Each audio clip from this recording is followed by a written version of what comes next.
Muy buenos días, tengan todas y todos ustedes. Mi nombre es Juan Abelardo Hernández. Bienvenidos a este diplomado en epistemología jurídica. ¿Y se escucha bien, Inés? ¿O hay algún problema? Yo no te escucho. A ver. Yo escucho bien, pero no sé si alguien más escuche con eco. Ya te escuché yo. ¿Alguien más escucha? Yo no escucho con eco. Edgar, Eder, ¿tú escuchas con eco o escuchas bien mi voz? Dice que escucha bien. Perfecto. Escucha bien. Perfecto. Entonces estamos todos en línea. Y perfectamente bien. Muy bien. Bueno. Muy buenos días tengan todos ustedes. Me acompaña el soporte técnico Inés Alcocer esta mañana. Y vamos a hablar sobre un tema que a mí me parece que es de verdad lo más interesante, que es la epistemología aplicada al derecho probatorio. Y voy a empezar hoy con una distinción clásica, que a Inés, no sé si le gustan los temas leibnizianos. ¿Te gusta Leibniz, Inés? ¿No te gusta Leibniz? A Leibniz sí lo conozco. Es un filósofo. Dicen que es probablemente el filósofo con mayor capacidad de intelecto después entre todos los filósofos. Y bueno, vamos a ver si es cierto. Y vamos a platicar hoy sobre una distinción muy importante que hizo Leibniz y que nos va a servir para entender el campo de la materia probatoria. De hecho, tal vez habrá que decir un par de cosas sobre Gottlieb Wilhelm Leibniz. Ciertamente, filósofo, tiene varias obras, sobre todo desarrolló una teoría de la monadología.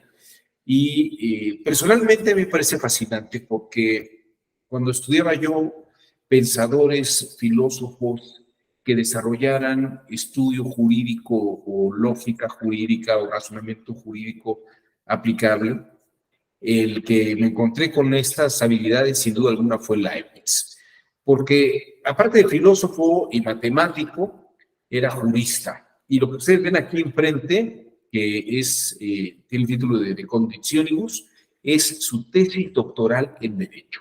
Es la demostración científica que todos los razonamientos jurídicos se pueden formular en condicionales lógicas.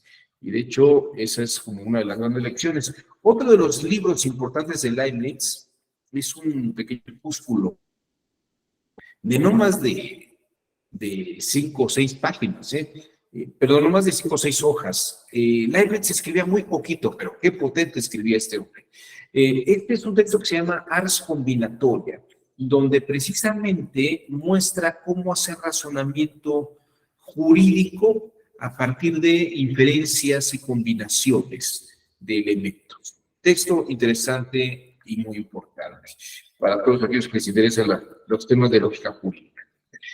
Pero a mí lo que más me interesa esta mañana es hablar sobre una distinción que hizo Leibniz y me parece que en materia probatoria es lo primero que todo el mundo debería saber. ¿En qué consiste? Distinguir dos tipos de verdades, lo que se llama una verdad de razón y una verdad de hecho. Hay que distinguir estas dos verdades que se presentan. Las verdades de razón son verdades que se pueden inferir racionalmente sin hacer referencia a un hecho experimental. Por ejemplo, ustedes, no sé si lo sepan, si lo saben, qué bueno, si no, se los recuerdo, porque debieron de haberlo visto ustedes alguna vez en secundaria, es que la suma interna de todos los triángulos, la suma interna de los ángulos de cualquier triángulo nos debe dar una suma de 180 grados. Bajo este principio indiscutible en la geometría euclidiana, un triángulo equilátero solamente podría ser equilátero teniendo ángulos de 60 grados en cada ángulo. Porque si son los mismos ángulos iguales en los tres puntos, pues la única forma de que sean iguales y que juntos sumen 180 grados es que sean de 60 grados cada uno. Esto es una verdadera razón y no hace falta que la dibujemos, es algo que inferimos.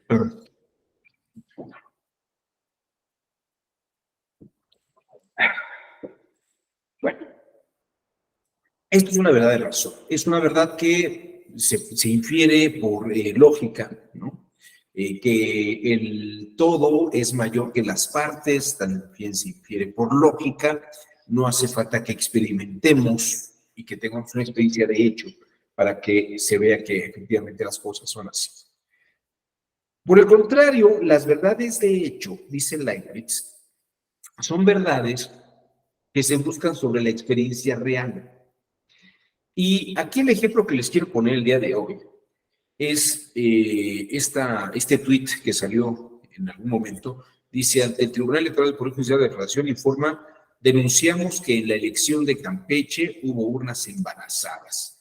Ahora, con el recuento, confirmamos que así fue, y se está diciendo que así fue, pues hay votos para el partido Morena MX donde las boletas ni siquiera fueron dobladas y a otras ni les desprendieron el número de folio. Bueno, pregunto, el hecho de que una boleta no esté doblada, ¿quiere decir que embaraza una urna? Esto es una pregunta importante. El hecho, fíjense, abren la urna y ven que está la boleta y no está doblada. Ustedes podrían decir, bueno, la única forma en que una boleta podría entrar en la urna es doblando la boleta. Pero claro, esto supondríamos que se cierra la urna, está totalmente cerrada y no es posible meter una boleta no doblada. Pero ahora, sí y solamente si las boletas dentro de la urna deben de estar dobladas. Se los platico por esto. Les voy a platicar una experiencia personal, epistemológica, que puede ser muy reveladora. Cuando yo llevé a mi madre, que tiene 90 años, a votar, la llevé a votar. No sé si ya les platiqué esta anécdota. Hicieron una fila, llegamos muy temprano, hicieron una fila para personas de la tercera edad. Y entonces la presidenta de casilla, a la hora de que abre la casilla, dice, todas las personas de la tercera edad, adultos mayores, una fila, van a pasar primero. Y la gente que viene con ellos, pues que también vote de una vez, porque es una forma en la que así ya nos van a tener que esperar sus familiares, ¿no? Parece perfecto y así se procedió. Bueno, el punto aquí fue el siguiente. Cuando terminamos de votar, mi madre está muy bien, puede doblar su boleta, pero había muchas personas que iban en silla de ruedas, otros con andaderas, algunos con bastón. Hubo una persona que andaba con Parkinson que no podía doblar la boleta. Y entonces le dijeron, si quiere démela, yo la doblo y la meto. Y dijo, no, yo quiero meterla. Entonces la presidenta de casilla ordena que se abra la urna para que las personas que acaban de votar no le den su boleta a alguien más y la pueden meter directamente a la urna. Y efectivamente así pasó. Y aprovechamos por meter los que no estamos en la tercera edad todavía, pero ya estamos a punto. Estoy en la antesala, ¿no? En ese momento también metimos las boletas. Entonces hay boletas no dobladas dentro de la urna. Y se cerró la urna otra vez. El tema es que puede ocurrir, y puede ocurrir, y suele ocurrir, que a la hora de abrir las urnas y hacer el recuento de votos, podría decir alguien, oiga, aquí hay boletas de este partido que no están dobladas. es que hizo en la mañana. Así, pues yo no estoy enterado. Se levantó acta, consta. No, no, pero pues aquí los que estaban temprano hicimos esta decisión y ocurrió. Ah, no, pues yo no estaba y a mí no me consta. Entonces parecería que ustedes están hablando un fraude, ¿no? Porque no hay acta, no hay nada que lo constate, pues a mí me parece que es fraudulento todo esto. Es un discurso narrativo que se vale, se puede decir. Pero este es el punto interesante porque es un tema epistémico. Todas las urnas deben de tener votos doblados para que sean válidos. La ley no dice nada, ¿eh? La ley no señala que no se cuenten boletas no dobladas en una urna. Y entonces quiero decirles esto, la carga de la prueba la lleva quien afirma que estuvo embarazada la, la urna. No la tiene el que está defendiendo que haya boletas no dobladas en la urna. En todo caso, el que dice que hubo fraude, tiene que probar que hubo fraude. Ahora, cuando está diciendo es que solamente puede tener boletas dobladas dentro de la urna, solamente se permiten boletas dobladas dentro de la urna. La ley dice que las boletas se tienen que doblar para ir a la urna. Entonces, una persona de la tercera edad no puede meter su boleta y no quiere entregársela a alguien para que la doble por seguridad de su voto. Ya no puede votar. Fíjense ustedes todo este tipo de cosas. Aquí Leibniz tiene una gran razón. Lo que nos parece lógico, ¿es lógico en la realidad?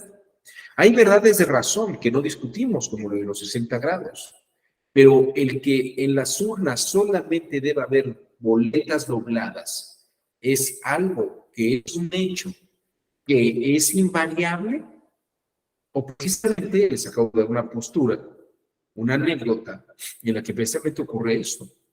Y no puede ser la única explicación, pero la ley no dice que no contemos las boletas no dobladas.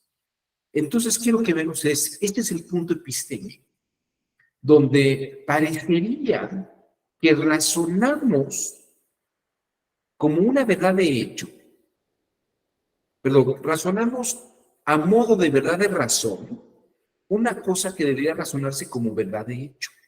La valoración de una prueba no necesariamente es una verdad de razón, sino que es una verdad de hecho. Vamos a ver, les voy a poner otro ejemplo que creo que puede ser muy didáctico. Nada más, déjenme encontrarlo.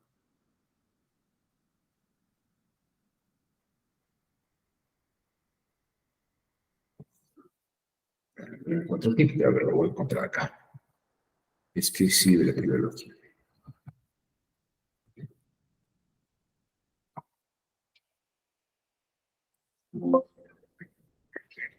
Denme un segundo. Déjenme abrir el archivo.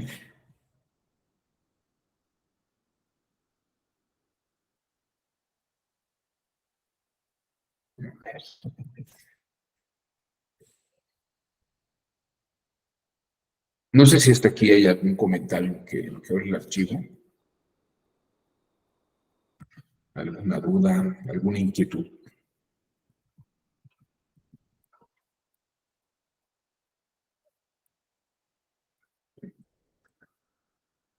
A ver. Les voy a poner otro ejemplo muy claro de este mismo asunto. Van a ver ustedes a Claudia Sheinbaum en el año 2006 discutiendo con Sergio Sarmiento sobre un fraude, sobre lo que ella llama un fraude electoral. El argumento que esgrime es el siguiente. Miren ustedes, vamos a ver con lupa aquí.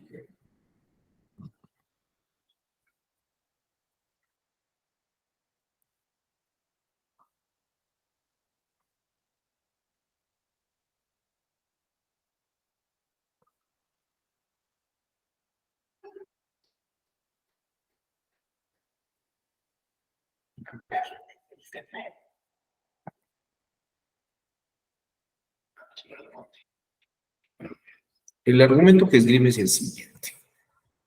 La señora Sheinbaum dice lo siguiente. Hubo fraude en 50,000 casillas. Y fíjense el razonamiento que hace. Dice, vean ustedes, hay casillas donde llegan, por ejemplo, cuadernos con 700 boletas. A la hora de terminar la elección, hay 600 boletas en la urna y deberían quedar 100 en el cuaderno de boletas. Pero cuando uno ve el cuaderno de boletas, ya no hay boletas. Entonces, quiere decir que hubo fraude.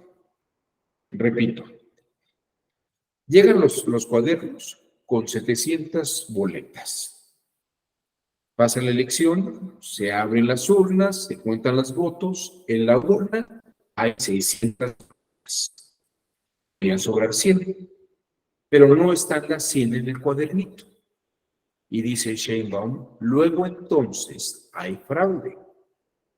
Y alteraron las actas, porque faltan 100 votos, ¿no? Y escuchen ustedes, quiero que lo escuchen ustedes directamente, para que no digan que yo lo estoy inventando aquí. Escuchen ustedes. Parece que la señora Sheinbaum está razonando a modo de verdad de razón una verdad de hecho. O sea, es un hecho que hubo fraude, porque la razón nos dice que no hay coincidencia. Esto es lo que es relevante y muy importante en materia de valoración de pruebas desde un punto de vista epistémico. Escuchen ustedes. La primera condición para que un país sea democrático es que se respete el voto. Y en esta ocasión no se respetó el voto. Tenemos pruebas de que el 72,000 de las 130,000 casillas hubo fraude. No corresponde. 72,000, a ver, 72,000 casillas apuntadas por 5 funcionarios de casillas más 5 representantes de... ¿Cómo es posible que en una casilla las boletas depositadas en una urna, más las boletas sobrantes, no correspondan con las boletas recibidas? Eso ocurre en 56,000 casillas. Por una sencilla razón, porque la gente que vota no es gente de gran educación, hay gente que no votaría el voto, hay gente que hace... Y viene el acta es el secretario, y es tan fácil como esto. Cuando llegan, y eso lo capacitan eso, cuando llegan las boletas a la casilla, se cuentan las boletas y se apunta, recibimos 700 boletas. Cuando termina la votación, se sacan todas las boletas de la urna y se cuentan, 600. Votos depositados, 600. Cuando hay boletas sobrantes, se cuentan, 100 boletas sobrantes. Cuando resulta que esa cuenta tan sencilla, no concuerda 56,000 casillas. ¿Sabes por qué? Porque alteraron las actas. ¿Cómo se alteraron? Porque tenemos pruebas. Tienen las actas. No, porque en muchas actas, en las pocas casillas que se abrieron con el control distrital, que tenemos las pruebas, que se abrieron para contar voto por voto, no. El IFE dice que son 2,800, pero muchas de esas solo se abrieron para sacar el acta. La mayoría para sacar el acta, no. Te lo digo yo que hemos estado investigando el caso. En las poquitas casillas que se abrieron, Distrito Federal, que tiene una vigilancia enorme, en 200 casillas que se abrieron, resulta que el PAN tenía 300 votos adicionales alterados en las actas, y había votos menos para el candidato de la coalición por el bien de todos, alterado en las actas. Lo mismo ocurre en el Distrito 3 de Querétaro. Se abre una urna electoral, tenemos inclusive el video, 100 votos anotados en el acta, que no existía. Eso ocurre en 56,000 casillas en el país. Y en otros errores La en cantidad las de gente actas, que debieron haber corrompido. O sea, no se debe ser corrompido. 200,000 personas. El asunto aquí es que hay boletas que no están, hay votos que no están sustentados en boletas. La urna se Y embarga. al mismo tiempo, ¿no? O actas alteradas, o hay votos eliminados. La ley nacional que está atrás de ahora de punto. Por eso estamos pidiendo que se abran todas las Hemos querido hablar desde su mandato y no lo hemos hecho. Bueno, ahí tienen ustedes un razonamiento de la actual jefa de gobierno, para algunos futura presidenta de esta república. No me extrañaría ya cómo están las cosas en este país. Pero bueno, que ayer renunció Marcelo, me dijeron que con efecto del 12, ¿no? Bueno, aquí pregunta.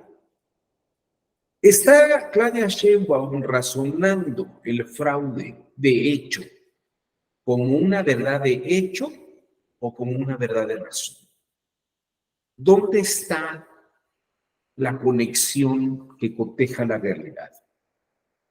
¿Qué le consta? Le consta que la suma no cuadra, pero le consta que se alteraron las actas. Pregunta, ¿el hecho de que no haya boletas sobrantes quiere decir que se sacaron de la urna? El hecho de que no haya boletas sobrantes quiere decir que sí hubo voto con ellas y no se registraron. Pregunta, ¿no cotejaron el número de asistentes a la casilla de elección con el número de boletas entregadas? Ahora, si hay boletas sobrantes y no están, o sea, si no se dieron y no están en el cuaderno, ¿quiere decir que hubo fraude? O sea, el robo de boletas que no se utilizaron en una elección implica un delito electoral. Fíjense, estas son como cosas que hay que revisar. Pero incluso el robo de boletas, vamos a pensar que efectivamente sea un delito. Pues ya, pero no se utilizaron, o sí se utilizaron. Quiero que vean esta sutileza leibniziana, es lo que nos distingue una verdad de hecho de una verdad de razón. Y les voy a decir dónde nace esta confusión gigantesca. Esta confusión gigantesca nace de una forma en que razonamos nosotros los asuntos. Ya he hablado un poco de Leibniz, sobre la epistemología leibniziana, pero voy a hablarles ahora de un filósofo que no sé si también le guste a Inés, seguramente le gustan más los filósofos que los clásicos. Pero vamos a ver. Leo Strauss es un profesor de estos judíos que salieron huyendo de la Europa de la Segunda Guerra Mundial. Leo Strauss fue muy célebre porque es el gran educador, dicen que es el gran educador de toda una generación de funcionarios políticos de la época de la administración Bush. Leo Strauss tiene una serie de diálogos interesantísimos, una serie de documentos escritos muy interesantes. Y les quiero platicar algo que dice Leo Strauss y que dice Hermann Cohen, uno de los grandes filósofos de la Escuela de Marburgo. Y los dos hacen referencia a Platón, explicando la diferencia entre una verdad de razón y una verdad de hecho. Dice, y esta es una epistemología que Leo Strauss y Hermann Cohen le atribuyen a Platón y dicen que es una genialidad. Dice, la mente humana visualiza una hipótesis o una conjetura a donde debe de llegar. Es decir, el punto de llegada precede a dónde debe de ir pensando la mente el asunto. Y esto es con la finalidad de que se confirme el punto al que hay que llegar. Vamos a plantearlo de esta manera. Una verdad de razón la mente recibe una hipótesis, que es el teorema de Pitágoras. La suma de los cuadrados de los catetos es igual al cuadrado de la hipotenusa. Y entonces dice Leo Strauss, Hermann Cohen, sobre la genialidad de Platón.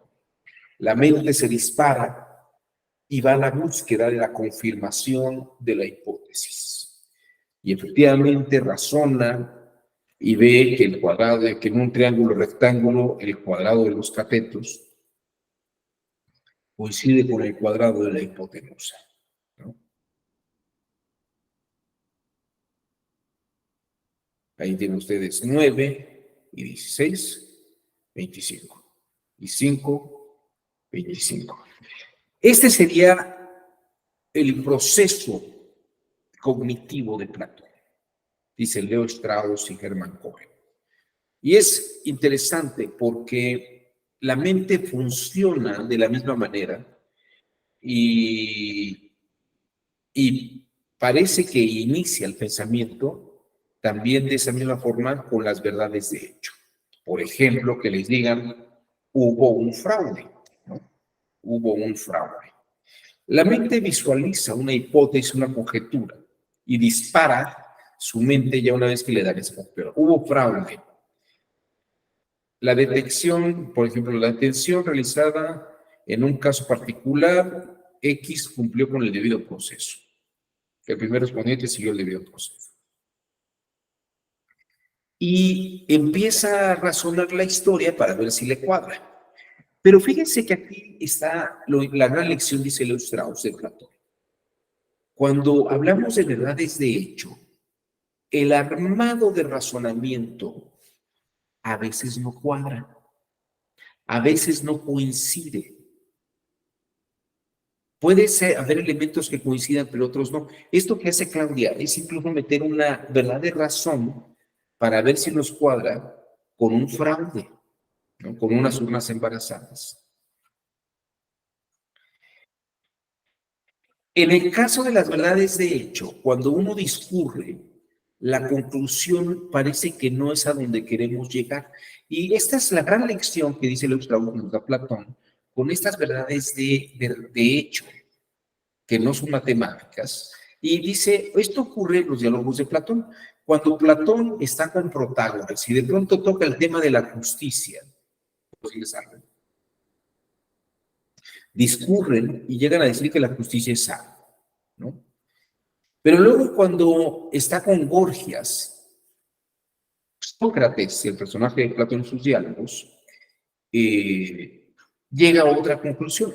Dicen, ¿qué es la justicia? Y empiezan a razonar y empiezan a discutir cosas. A veces en parte coinciden con lo que habría dicho en el diálogo con Protágoras, Sócrates con Protágoras, pero a veces hay cosas que no están en Protágoras, que sí están en Gorgias, ¿no? Y luego, por ejemplo, va a poder ir con Menón o con cualquier otro personaje de sus diálogos. Y aunque el tema sea el mismo, la conclusión no es igual. ¿Por qué? Porque una verdad de hecho, lo que es la justicia, lo bueno, los hechos trascendentales, no son matemáticos, no son verdades de razón absoluta. En una verdad de razón el resultado es exacto e invariable, pero una verdad de hecho el resultado varía en razón de los participantes que dialogan, porque además la forma de construcción de sus percepciones es distinta. Por eso, en los diálogos de Platón, dice Leo Strauss, varían y se debaten las conclusiones sobre temas semejantes. No es lo mismo la sabiduría dialogada con Protágoras que la sabiduría dialogada con Gorgias, ¿no? Pero el fenómeno del pensamiento es exactamente el mismo. Me ponen un objetivo y la mente se dispara en un razonamiento discursivo tratando de cachar esta finalidad. Este fenómeno aparece en todo proceso judicial. Cuando Claudia Sheinbaum dice hubo fraude porque no coinciden las boletas sobrantes con las faltantes, hubo fraude y alteraron las casillas.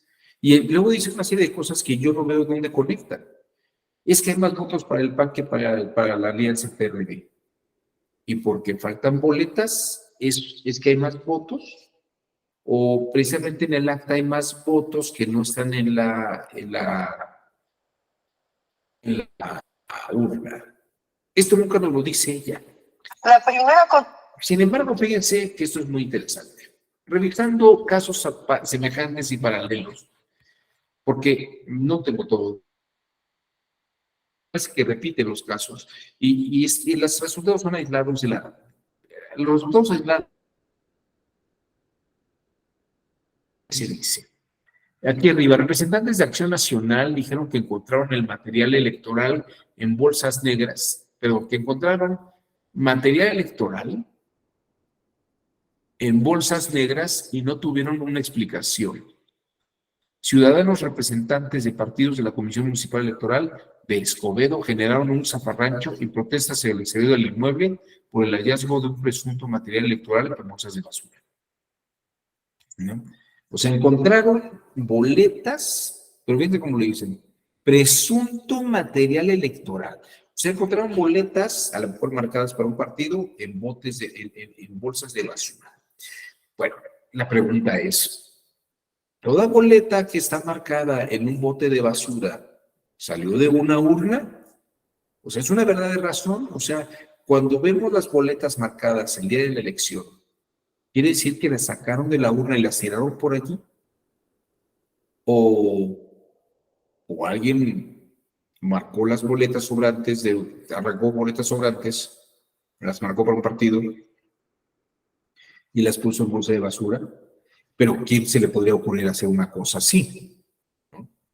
Y luego, fíjense, esta otra nota, cae en Juárez, mujer con boletas marcadas en favor de Morena. La mujer aseguró que fueron los mismos funcionarios quienes le hicieron la entrega de los documentos alterados. Bueno, ¿y ella se robó los votos? ¿O iban a la basura? ¿O Morena dijo, no, aquí hay demasiados votos y vamos a ganar? Para que no sea, para que sea un triunfo modesto, vamos a tirar boletas a la basura. No cuadra una mecánica de hechos con narrativa, ¿se dan cuenta? Entonces alguien más se las dio, alguien de otro partido, de la Acción Nacional, se las dieron a la señora diciendo que eran de Morena. ¿O diga usted que es de Morena y que se las dimos funcionarios de Morena? Esa es la lógica que opera. Fíjese que las verdades de razón son suposiciones muchas veces para temas de hecho. Dice Leibniz, hay que ver sobre los hechos cosas que consten, no especulaciones racionales en verdades de hecho. Las verdades de razón funcionan cuando los principios son absolutos. El triángulo rectángulo tiene un ángulo recto. Por eso se llama triángulo rectángulo, es un ángulo de 90 grados. Y en ese caso funciona. Epistémicamente la verdad de razón así es. Pero no tratemos de justificar una verdad de hecho con un razonamiento de verdad de razón. La verdad de hecho tiene que operar sobre hechos fácticos. Vean ustedes esta otra nota periodística sobre boletas en la basura de Aguascalientes. Bastante tensión se vivió la madrugada del 8 de julio aquí en el Consejo Municipal Electoral en Agua Prieta, después de que fueron encontradas algunas boletas de actas utilizadas en la votación del 5 de julio tiradas en la basura. El presidente del Consejo Municipal Electoral, Servando Moroyoki, salió a las 2 de la madrugada a declarar que efectivamente se habían encontrado el material electoral tirado a las afueras de las instalaciones. Aquí por fuera, en los paquetes que teníamos como nosotros, ya para remitirlo al Consejo Estatal, haciendo una revisión de ellos para irlo guardando, para quitarlo de ahí de enfrente, encontraron algunos documentos o muchos documentos que deberían estar bajo resguardo. Entonces, ya lo repetimos con documentos. son actas y algunas boletas también. Boletas que son votos válidos para diferentes partidos. ¿Y de quién es responsabilidad el resguardo de estos documentos y por qué 72 horas después? Eso no estaba contemplado como algo que fuera dentro del consejo, que debía haber estado en el cuarto como está la demás capillas, como está la demás urnas. Todavía se mantiene igual el sello, como lo dejaron todos los consejeros, como lo dejaron todos los representantes de cada uno de los partidos. Estaban dobladas. Esta situación ocasionó que los miembros del Consejo Municipal Electoral se reunieran en las instalaciones de dicho órgano para deliberar qué sería el siguiente paso a tomar, mientras que impedían el acceso al notario público contratado por el PSD, Homero González. Que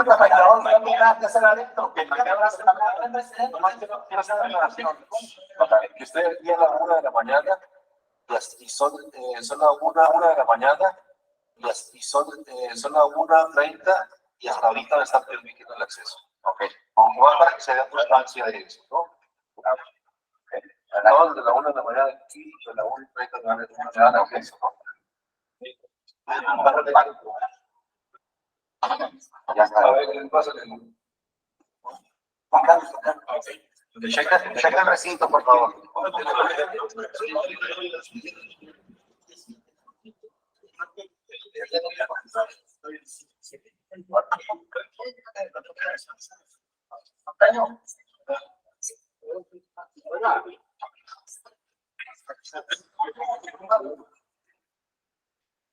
Bueno,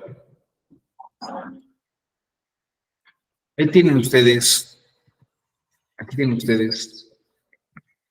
este ejemplo. Epistemológicamente hablando, boletas marcadas en una bolsa de basura son boletas robadas, son boletas que estaban en la urna, ¿qué son? Alguna vez, cuando yo era estudiante, tomaba clases con Juan Velázquez, un penalista, y nos dice, vamos a hablar sobre pruebas. ¿Qué es una foto?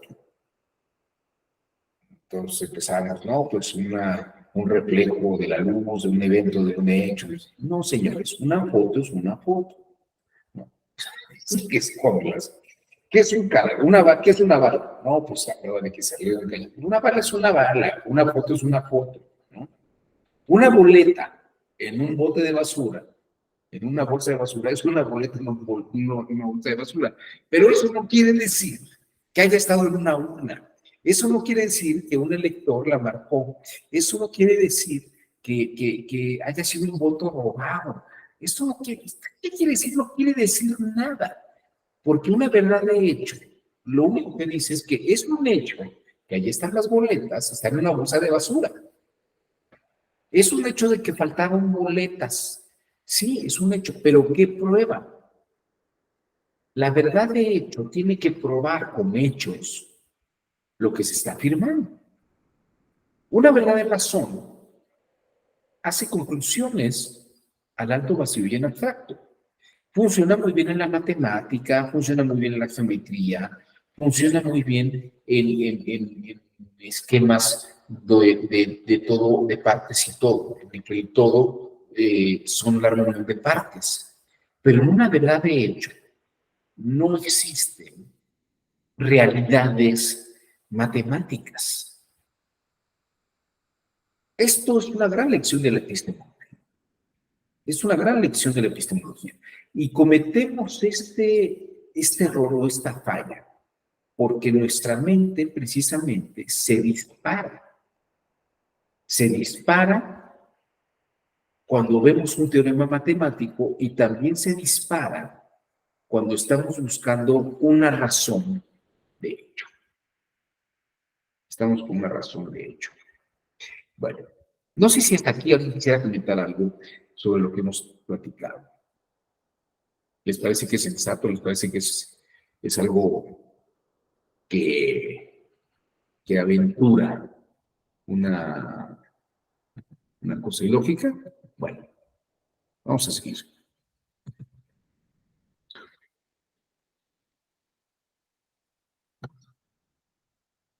Déjenme, acá está. Yo no sé si he planteado con ustedes la diferencia entre una idea coherente y una idea congruente. Creo que este ejemplo nos va a dar mucha claridad. Fíjense. Aquí ven ustedes algunas imágenes. A ver.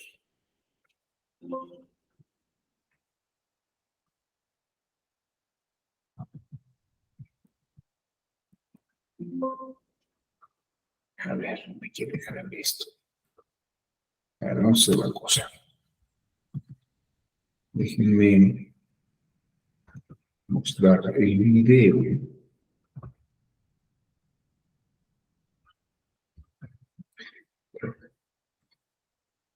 Una idea coherente es una idea que está razonada de una manera exacta.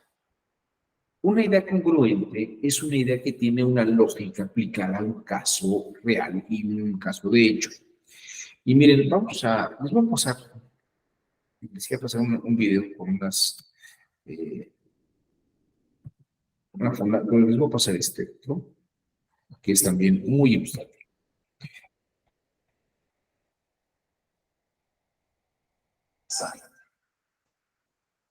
Esto era su niña. Quería ser dentista. ¿Qué niña de 12 años quiere ser dentista? Y el camión empujó nuestros autos y nos tiró al fondo del río. El metal se hace maleable a esas velocidades. Por otra parte, yo también, y el agua empezó a entrar. Soy policía, así que sabía que nos ahogaríamos. Solo nos quedaban unos minutos. En eso, un robot pasó por ahí, vio el accidente y saltó al agua. ¡Ay, Perico! ¡Salva a la niña!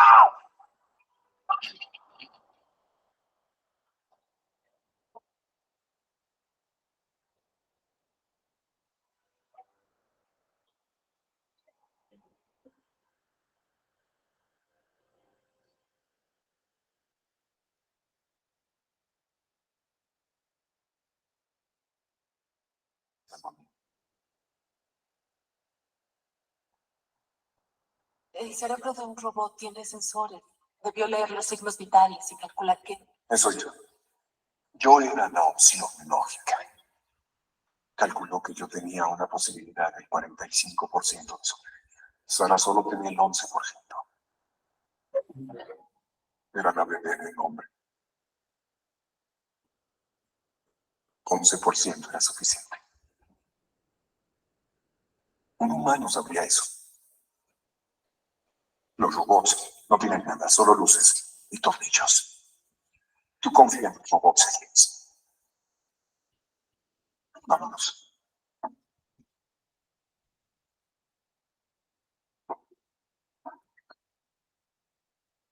Bueno, es un muy buen ejemplo.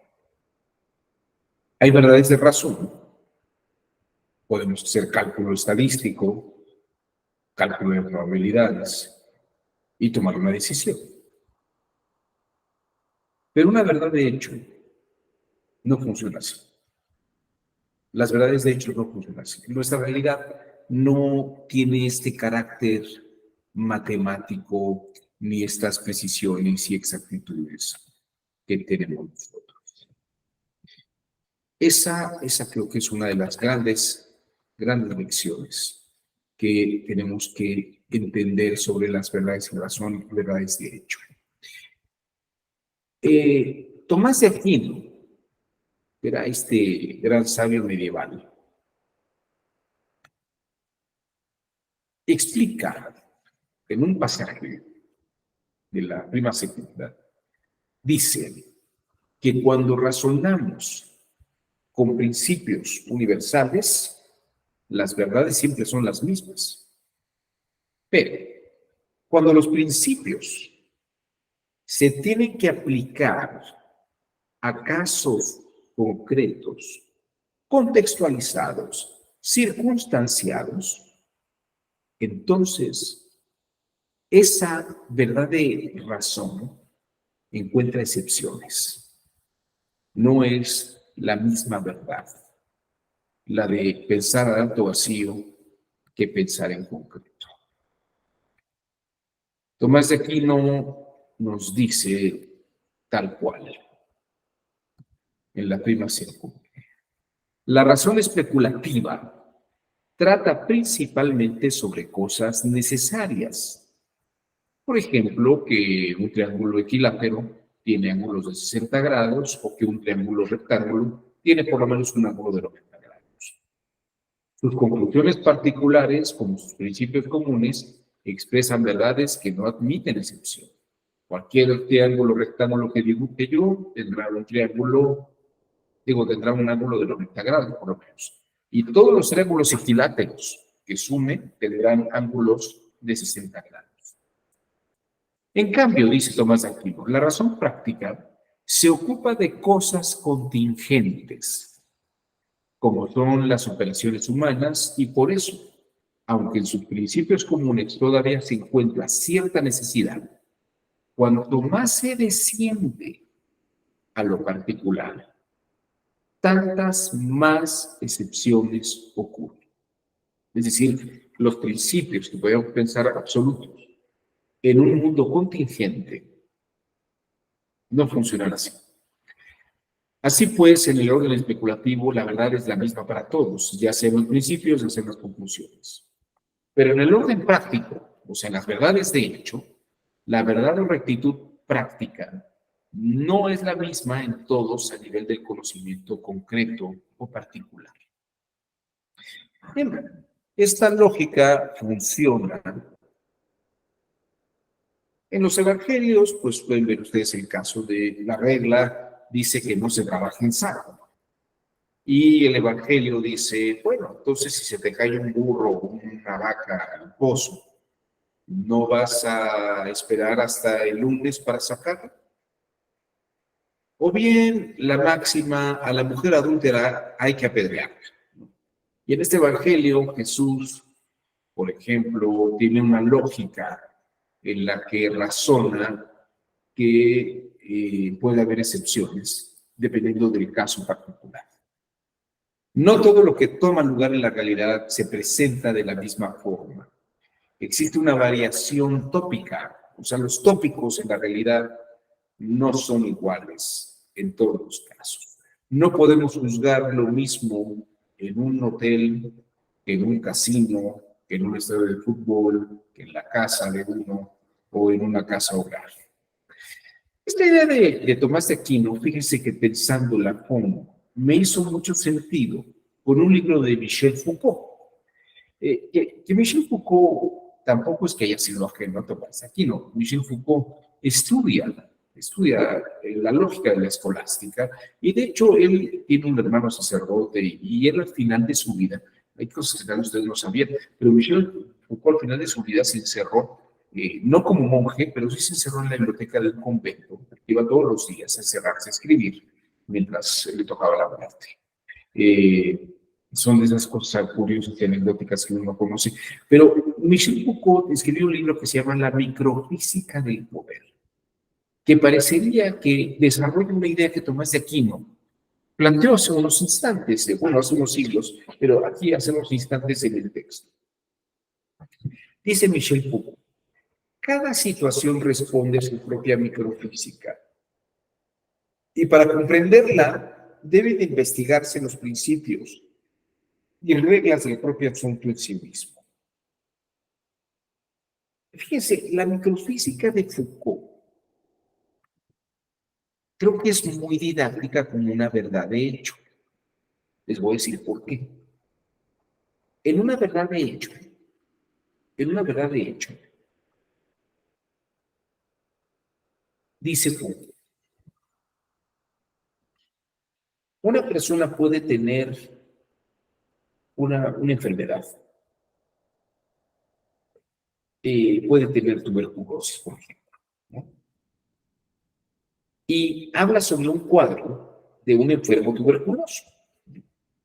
Dice, el pintor vio que había cierta inflamación en tales partes del cuerpo, expresó cierto tipo de rostro, una mirada de tal tipo. Y a lo mejor, por ejemplo, si hubiera tenido varicela o viruela, le hubiera salido salpullido y una serie de cosas. Pero dice, no en todas partes, no siempre sale en el mismo lugar.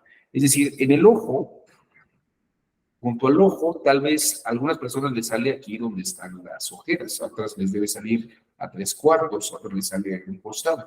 Es decir, el mismo salpullido no sale en el mismo lugar en todas las personas. La inflamación de músculos no se da de la misma forma en todos. Entonces se da inflamación, pero no de la misma manera. O sea, no todos se ven iguales, se ven parecidos.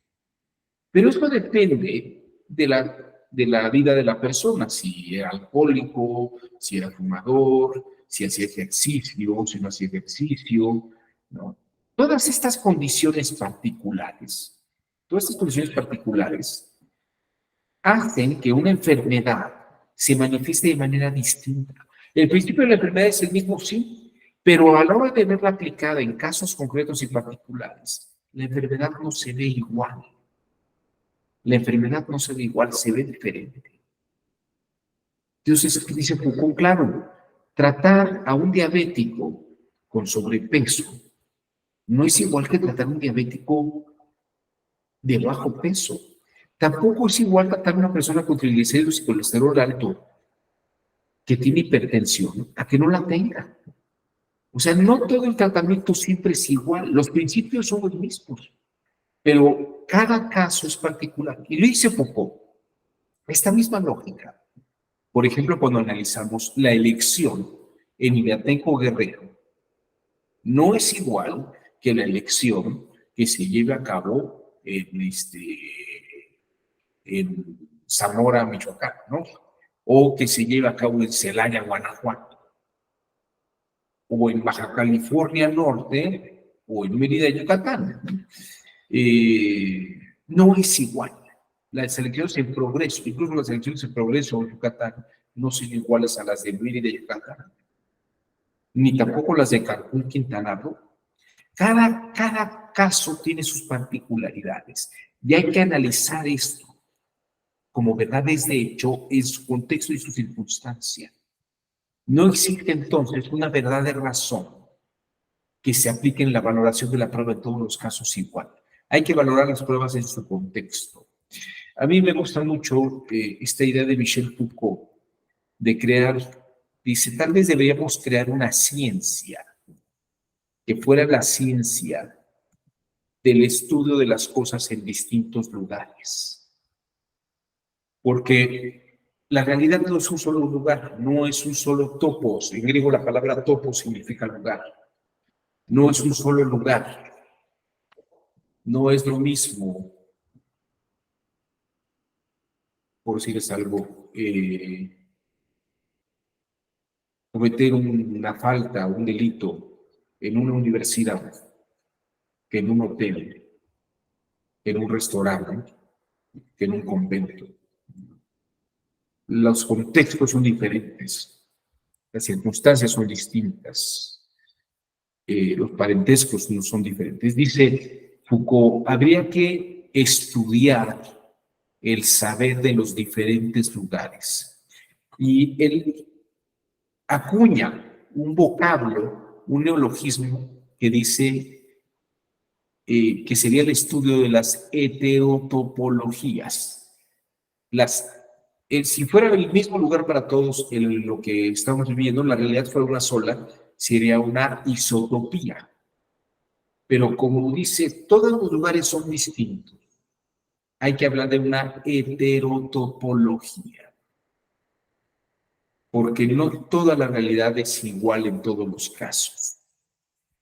Y una verdad de hecho es una verdad que depende del lugar donde se esté llevando a cabo.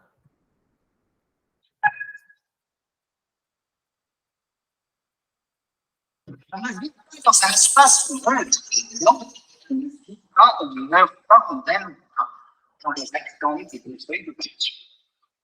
On aime dans un espace quadrillé, découpé, bariolé, avec des zones claires qui sont des différents niveaux, des marches d'escalier, des points, des régions dures et d'autres friables, pénétrables, poreuses. Il y a des régions de passage, les rues, les trains, les métros. Il y a les régions ouvertes, la halte transitoire, les cafés, les cinémas, les plages, les hôtels. Et puis, il y a les régions fermées, les repos, les clichés. Eh bien, je rêve d'une science, et je dis pas d'une science. Elle aurait pour objet ces contestations réelles de l'espace où nous vivons. Cette science étudierait non pas les dystopies, puisqu'il faut réserver que l'eau, la pluie et mais elle étudierait les dystopies, les espaces absolument. Et forcément, la science en question, il s'appelle déjà l'hétérotopologie. La ciencia de la heterotopología, del lugar único. Bueno, la valoración de la prueba tiene que ser heterotopológica, no una verdad de razón. En ese sentido, a mí me parece que utilizar el argumento de Sheinbaum y decir que en 50,000 casillas ocurre lo mismo, habría que preguntarse si es lo mismo y si ocurre de la misma manera. Habría que preguntarse si las boletas no dobladas en una urna, todas se metieron igual en todas las casillas. O sea, esto habría que probarlo. Pero hablar de una generalidad, de que como ocurrió en una, ocurrió en 50,000, o que ocurrió en 2,000, dice ella, es que tengo un registro de 2,000 casillas. Ustedes escucharon, dice, estudiamos 2,000 casillas. Estudiaron 2,000 casillas en realidad. Cuando en ese tiempo que estaba en el Tribunal Electoral, escuché a mis compañeros que fueron a hacer un recuento a Campeche. Y pues sí, era abrir y contar. Pero cada uno contaba. Y llegaron a unas conclusiones. Que la Edad Sanzores había ganado. Pero fíjense a qué grado tenemos que llegar. Tantas veces la presión política lleva a realizar cierto tipo de valoraciones. Pero la pregunta es, fíjense, este es otro tema de Leibniz, ¿hay razón suficiente para justificar la valoración en un sentido y no en otro? Estas distinciones que hace Leibniz sobre una razón suficiente o una razón que no es suficiente, y suficiente sería lo mínimo, pero podemos tener una razón absoluta. Una verdadera razón absoluta es matemática, tal vez. Pero quiero que vean con esto que la valoración de la prueba, de hecho, tiene que sustentarse en hechos, cotejar narrativas con mecánica de hechos. Pero una verdadera razón, pues es otra cosa. Y pensar en un proceso jurisdiccional como verdadera razón, pues la verdad es que me parece que es una cosa fuera de lugar. Siguiendo con estos filósofos postmodernos, me parece que son muy reveladores. A mí me pareció una cosa sensacional, un artículo que publicaron en la revista El Arca en el año 72. Obviamente yo no la leí en el año 72, pero sí la leí en después. Decían Foucault y Deleuze. El artículo se llamaba Los intelectuales y el poder. Y es una entrevista que le hace Deleuze a Michel Foucault. Y aquí Michel Foucault responde, o hace una distinción entre Deleuze y Foucault sobre racionales, tales, que hacen razonamientos, y esto tal vez puede atribuirse a una forma de pensar filosófica. Decía, los filósofos siempre piensan todo de una manera total o tradicional o absoluta, ¿no? Hegel aplica la dialéctica en todos los casos de la misma manera, de la misma forma. o Kant siempre establece que la razón pura tiene esas categorías, pero dicen Foucault y Michel Deleuze, hay que pensar en un intelectual específico que atiende a puntos concretos en lugares determinados, mientras que el razonamiento total de un filósofo total o de un intelectual total construye un sistema abstracto y absoluto, como decir, hubo un fraude en 72,000 casillas, porque en 50,000, fíjense, hubo un fraude en 72,000, porque en 50,000 no coinciden las boletas entregadas con las boletas sobrantes, como el total de boletas recibidas. Esto sería un razonamiento que nos lleva a otro universo. Estoy hablando de epistemólogos, de teóricos del pensamiento.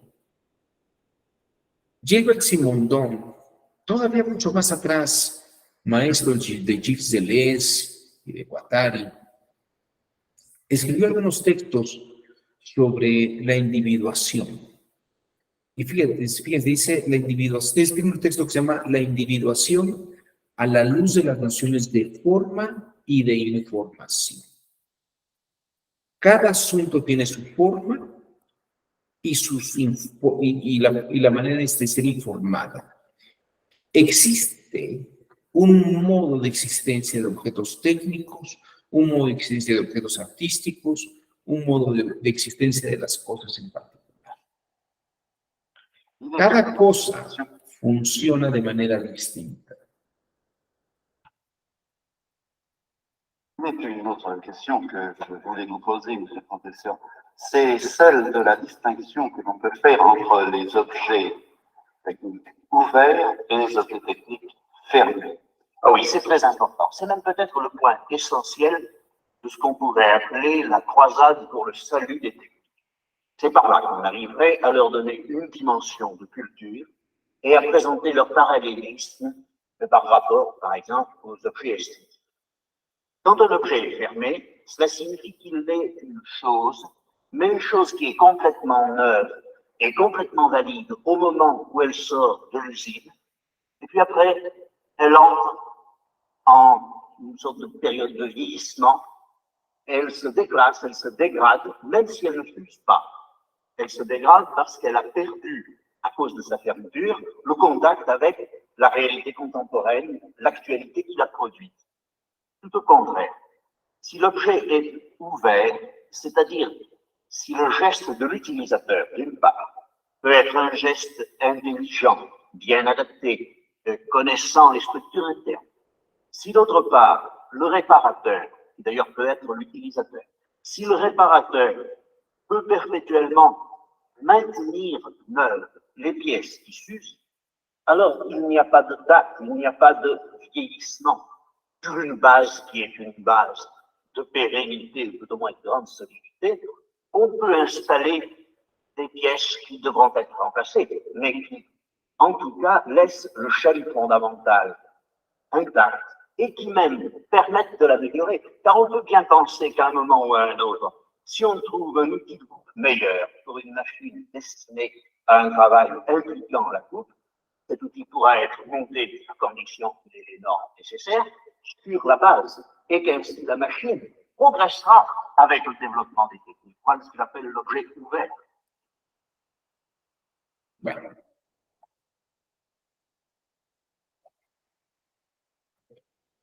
Una verdad de hecho es una verdad que está circunstanciada. Una verdad de hecho es una verdad que está circunstanciada. Déjenme plantearles esto de esta manera.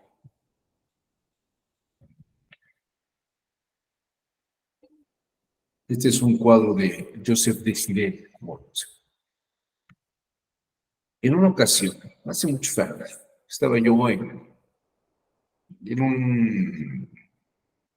una escuela, bueno, estaba en una universidad, en una escuela de mucha tradición, una de estas escuelas de inspiración católica. Y me dice una joven, me dice, si usted tiene una madre embarazada que va a dar a luz, una mujer que está embarazada, que va a dar a luz, y hay una situación de riesgo,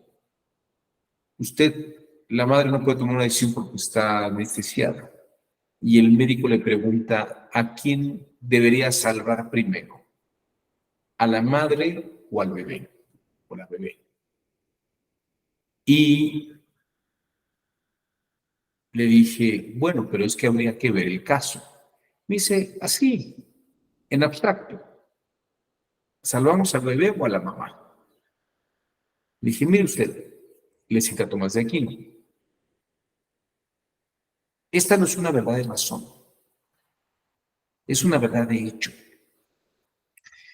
Y le mostré este cuadro en el que, pues, tenemos un bebé, tenemos una mujer que tal vez sea la mamá, y tenemos a un hombre mucho mayor, que parece que se está ahogando. La mamá todavía está deteniéndose por una rama, y ella detiene todavía a un bebé. Y el hombre que está delante de las tres personas tiene que tomar una decisión de a quién salvar. ¿A quién voy a salvar? ¿Al bebé primero porque es el más chico? ¿A la mujer? ¿O al hombre de la tercera edad?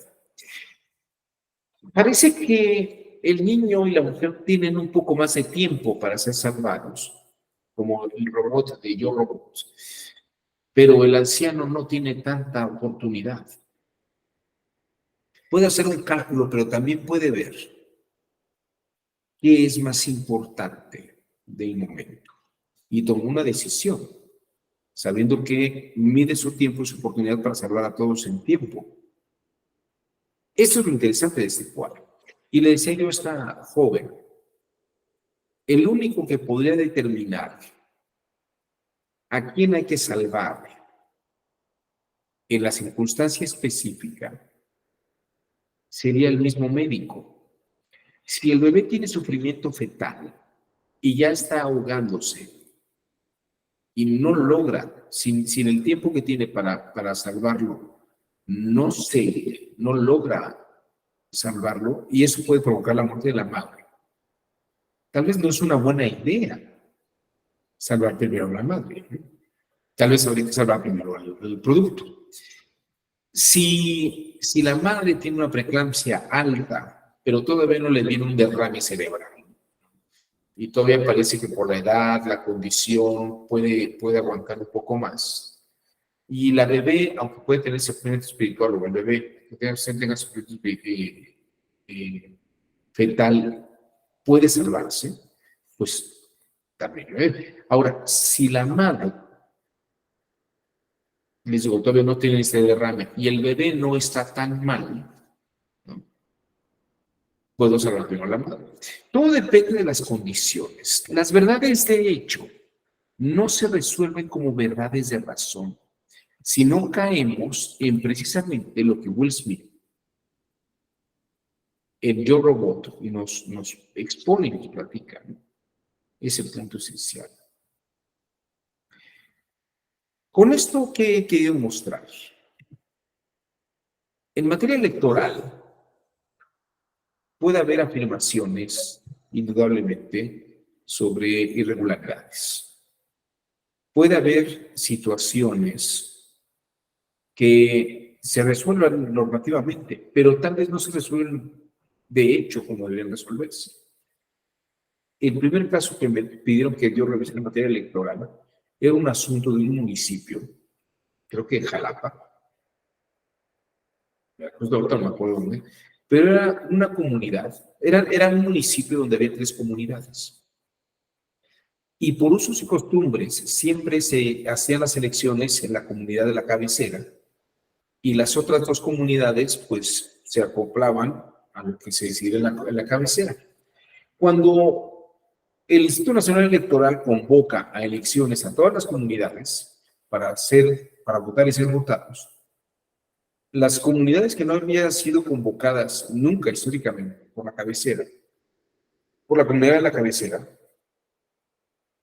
impugnan la elección. Y entonces, la primera ocasión les dijeron, bueno, sí, tal vez estuvo mal que no nos hubieran convocado, pero ya entonces se tomaron las precauciones para la siguiente elección que volvió a ocurrir. En la siguiente elección no se les volvió a convocar, impugnaron y entonces anularon la elección, porque dijeron ya había pasado una, pues no tenía por qué pasar otra. Y entonces convocaron una nueva elección, pero ahora fue una de las comunidades que nunca había convocado elección, la que convocó elección, y no invitó a ninguna de las otras dos comunidades. Curioso. La comunidad de la cabecera también hizo la suya, y se anularon las dos porque tampoco habían ni convocado las otras dos. Este asunto, hasta donde yo tengo idea, comenzó en el 2013. A la fecha siguen iguales. Hay gobiernos interinos, se convocan elecciones y hay muchas de esto, de aquello. La resolución no es un tema de problema, tal vez no se resuelve con una lógica normativa o una norma que se puede inferir por razón, como una verdad de razón, sino hay que entender las verdades de hecho de esas comunidades, que aunque tienen la misma lengua y pueden formar parte de la misma etnia, sus tradiciones comunales se consideran distintas y excluyen unas a las otras. De tal forma que hay usos y costumbres que han impedido una democracia fáctica en esas regiones. Pero eso es una verdad de hecho. Y habría que buscar una solución de hecho para esa verdad de hecho. Y la valoración de las pruebas tendría que hacerse sobre los hechos del lugar, no sobre un estándar al alto vacío. Hay formas de análisis, de evaluación de pruebas. Y, por ejemplo, el caso de Ilatenco Guerrero es un caso muy interesante, porque ahí se valoraron las pruebas para demostrar que se violaron derechos, no para demostrar quién era culpable o responsable. Porque de hecho no había indiciado, no había culpables o presuntos responsables, ni había detenidos. Sin embargo, se anularon las elecciones porque se violaron los derechos de una candidata a poder ser votada en condiciones de igualdad. El caso de Ilatenco Guerrero es un caso interesante y habría que revisar. De hecho, hemos platicado aquí sobre Ilatenco, Aldo. ¿Tú te acuerdas de que hablaron de Ilatenco Guerrero? No. Bueno, a ver si lo platico. Todavía tengo unos minutos para hablar de esto y me parece que es muy importante.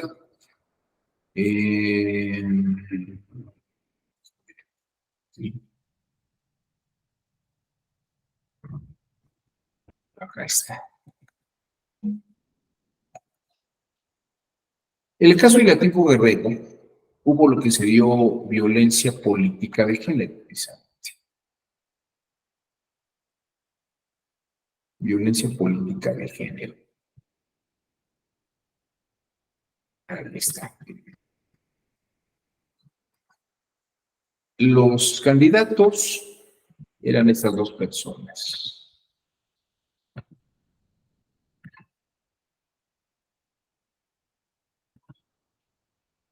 Ruperta Nicolás Hilario, por parte del Movimiento Ciudadano, y Eric Sandro Leal Cantú, por parte del Partido del Trabajo.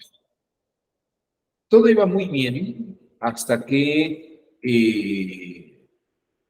15 días antes de las elecciones hubo una serie de pintas, se empezaron a hacer pintas, dañando la imagen de Ruperta Nicolás Hilario.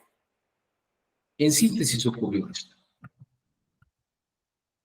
Muy terrible esto. Una elección fue anulada por el Tribunal Electoral del Poder Judicial de la Federación por violencia política en razón de género, es decir, porque una de las candidatas era mujer. Fue la elección municipal de Ilatenco, en Guerrero. Pero lo increíble es que tiene que reponerse el procedimiento porque fue anulado. Y para que la mujer agraviada pueda competir nuevamente, le tiene que pedir permiso a un consejo de hombres. Así las cosas. Elizabeth Mávil viajó a este lugar enclavado en la montaña guerrerense y esto fue lo que ocurrió. encontraron leyendas, fuera Ruperta, las mujeres no sirven para gobernar.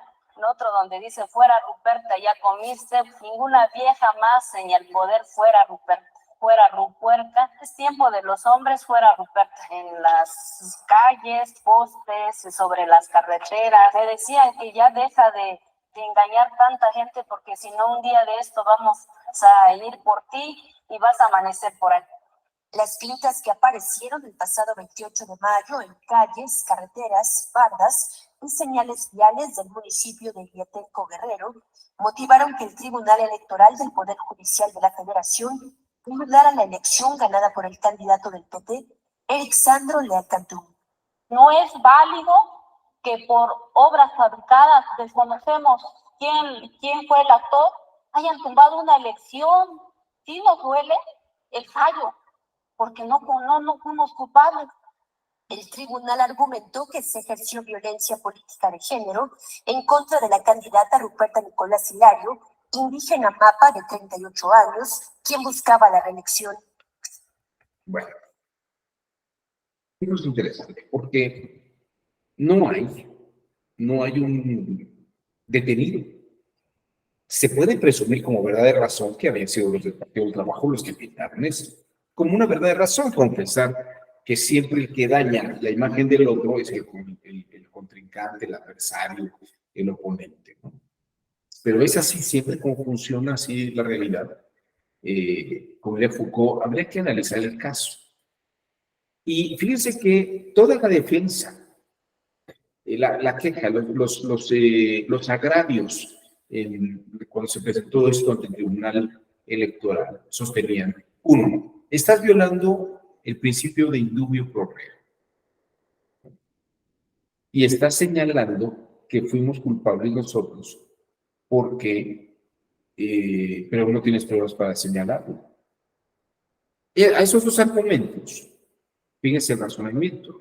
El tribunal, la sala superior, resuelve: a ver, yo no te estoy nombrando la elección porque tú seas el responsable.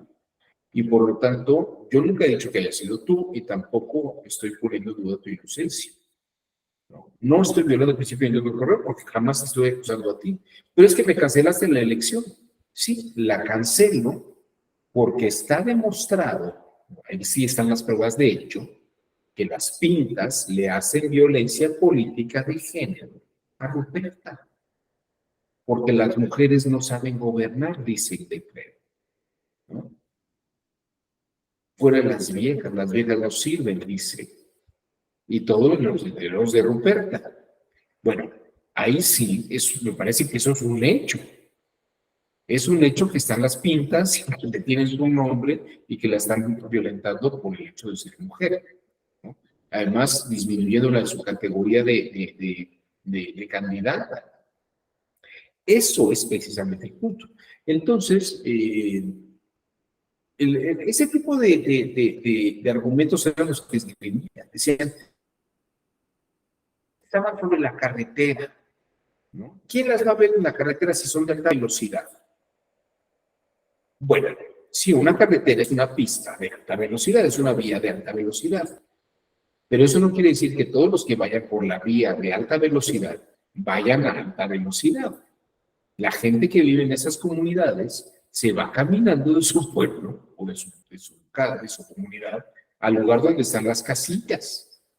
Entonces, esos argumentos son inoperantes, no funcionan. ¿Por qué no funcionan? Porque el hecho de que vaya la vía rápida no quiere decir que todos los que vayan por allí no lo vean, o que bajen la velocidad para verlo, o que otros vayan caminando. Es decir, ven ustedes cómo hay verdades de razón y argumentos de razón que no tienen lógica por un hecho. Y se anuló la elección precisamente porque se demostró que había habido un daño. ¿Y por qué se anuló? No para dañar al candidato, sino para reponerle y reivindicar el derecho de la candidata a que pudiera tener unas elecciones sin violencia política de género, por razones de género. Y se hizo otra vez la elección. Pero no para sancionar al otro partido. Esa es otra lógica. O sea, ¿por qué tendría yo que probar algo para dañar a alguien o hacer responsable a alguien? Fíjense, este estándar que utilizó la Corte, el Tribunal Electoral, la sala superior.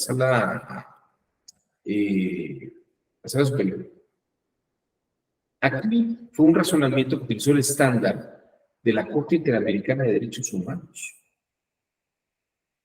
La sala superior resuelve con la idea de, como tribunal constitucional, hacer valer los derechos constitucionales. Si vi que violó el derecho constitucional, se violó el derecho constitucional, aunque no sepa quién, voy a tomar una medida de justicia restaurativa para poderle dar a la candidata otra vez su derecho a ser votada sin violencia política por razones de género. Anulo la elección. Oiga, me está haciendo daño porque yo gané, dice el Partido del Trabajo. Bueno, poquita empatía tal vez, ¿no? Bueno, si tú ganaste y fue legítimo tu triunfo, no te molestará que le demos su derecho nuevamente a Ruperta para que pueda ser votada sin violencia política de género, ¿no? Y a esto, fíjense que es muy curioso. Y aquí me gustaría ponerles este epílogo, que creo que es muy didáctico.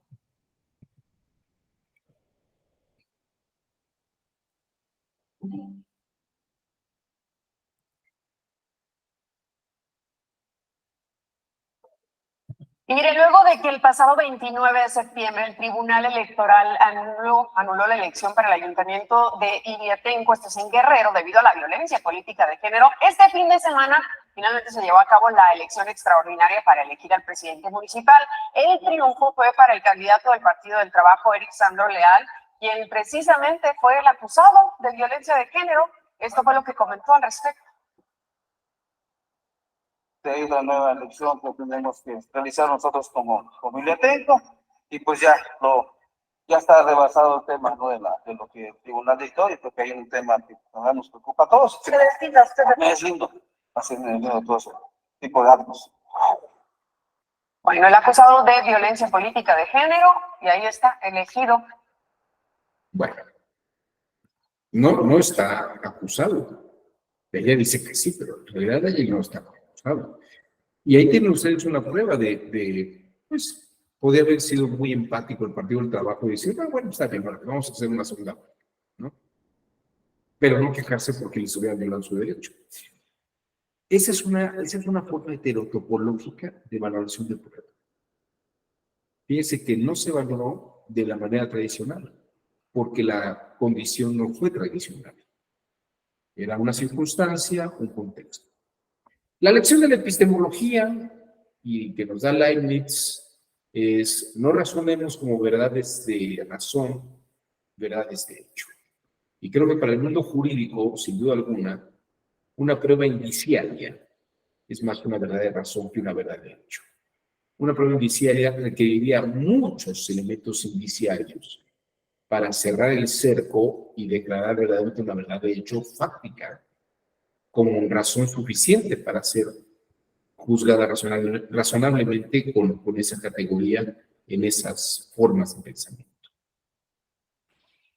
En fin, hasta aquí mi exposición del día de hoy. Me gustaría, si alguien quiere hacer algún comentario, alguna observación, dejo los micrófonos abiertos. A ver, aquí Aldo dice, solo para mencionarlos como datos, el día de hoy se publicó el Código Nacional de Procedimientos Civiles y de Familia. Así es. Efectivamente, Aldo. Tenía 100 días el presidente para hacerlo y lo hizo en 60, ¿no? En 30 días. Está muy bien eso. Fíjate que está muy bien. El lunes comenzó un curso que me invitaron a dar en otra parte sobre... Y lo primero que hice fue eso. Decir que estábamos hablando de un código que no se había sancionado todavía. Y me parece que está muy bien, porque creo que no mandó el presidente a hacer ninguna observación. Ese código va en firme tal como aparece en el proyecto. No sé si alguien más quiere comentar algo más. Muchas gracias por el dato, Aldo. Efectivamente. Este Código Nacional de Procedimientos Civiles tiene algunas innovaciones. Habla de acciones colectivas, por ejemplo, justicia digital, habla de firmas electrónicas, y habla sobre procedimientos internacionales. O sea, tiene cosas interesantes este código. Y bueno, y obviamente toda la parte de la postulación, la forma en que se debe interrogar, cómo se presentan los testigos, cómo se debe valorar la prueba, es un código interesante. A quienes no lo han conseguido, pues ahora lo pueden bajar ya en un nivel oficial. Mejor que eso. Bueno, ¿nadie más? Bueno, pues como verás, mi querida Inés, la filosofía y Leibniz no es muy para discusión ni debate, pero no deja de ser interesante. Les agradezco a todos y a todos su generoso tiempo. Que tengan excelente miércoles. Estamos a mitad de semana. Nos vemos. Muchas gracias, profesor. Excelente miércoles. Buen día. Hasta luego.